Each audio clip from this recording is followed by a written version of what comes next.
The first one on the list is to always warm up. Warming up is most of the time seen as unnecessary when we've just started, since the exercises at first are usually simple and easy to do. However, now you're reaching and trying to achieve a very challenging exercise.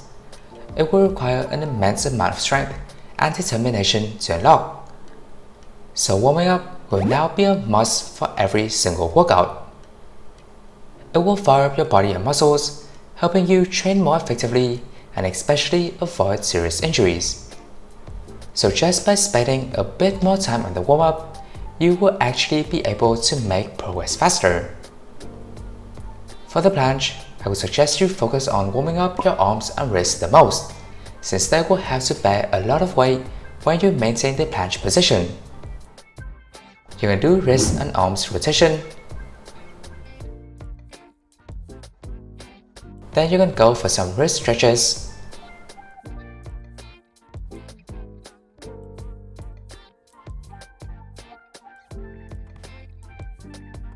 And finally, you can do some other simple movements to warm up your whole body.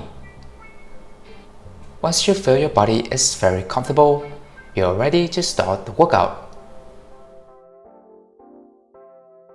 The second tip is to follow the planche techniques. They will help you do the planche easier and also increase the effect of your training.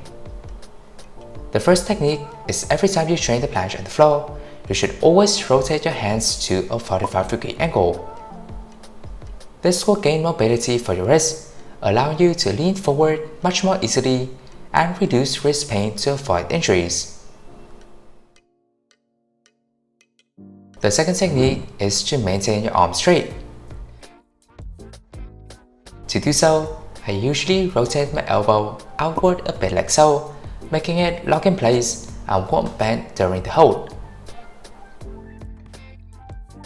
The third and final technique will be the protracted form. This will be the most important for the planche, since it will help you have more control over your body and also be able to do the planche with a much better looking form.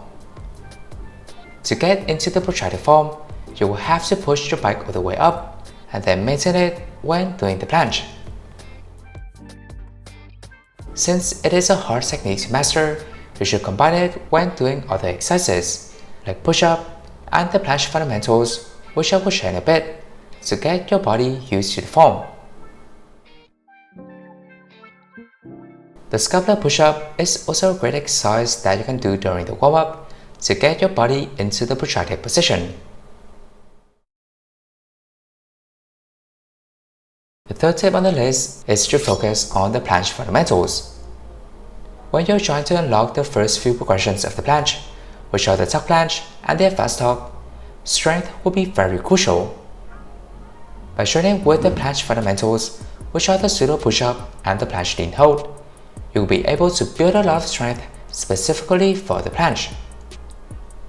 Since you'll have to lean forward to do them, you are allowing your body to get more and more used to the planche position, and it will also improve your shoulder and arm strength, which will be needed for the skill.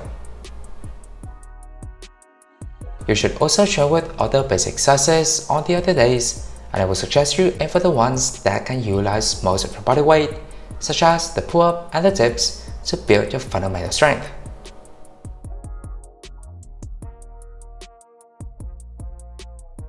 Next up, the fourth tip will also be an important thing to keep in mind, is to progress to the next step right away once you have gotten comfortable with the current progression. You see, the planche is not all about strength, but you will also have to allow your body to become used to doing it if you want to unlock it faster. Therefore, once you've been able to easily do your current step, let's say you are able to do the tuck planche with zero effort, you should progress to the advanced tuck right away to get your body to understand what it's like to maintain in the spot. So an exercise I would suggest you do is the planche attempts. And for each progression, there will be different ways that you can go for. Such as for the tuck planche, you can do the tuck planche pumps to get your body into the tuck position. For the advanced tuck, you can slowly lower your legs to maintain the protracted form and have better control. For the one leg and the straddle, you can transition from top or do the planche raises.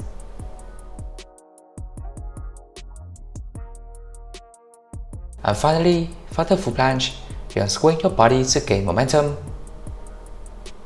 or tuck to full planche, or also planche raises. There are many ways to do the planche attempts, so you can give them a try and go with the one you feel most comfortable doing. Finally, the last tip I wanted to share is not to give up until you reach your goal. The planche will be a super hard exercise to unlock. However, it is not impossible. With effort, determination, and consistency, I'm sure that no matter what, you will be able to achieve it. Usually, I will train the planche 3 times a week. At first, it is all about strength, so 2 days of training will mainly focus on the planche fundamentals and also a few simple basic exercises like the push-up. On the 3rd day, we'll focus more on the planche attempts, and you'll train with the top planche pumps the most, and then finish the training with a set or 2 of pseudo push-up or planche lean hold. On the other days, you can either rest or train with other types of workouts such as pull or abs to avoid using the same muscle groups as the planche, so they will have more time to heal and recover. That is how I often train the planche at first, and then you can make adjustments slowly along the way. With that, these are the 5 planche tips that I wanted to share for those of you who are aiming to do the planche.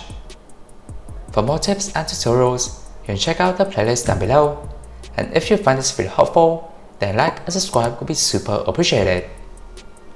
Well then, stay safe, stay healthy, stay workout, and I will see you in the next one.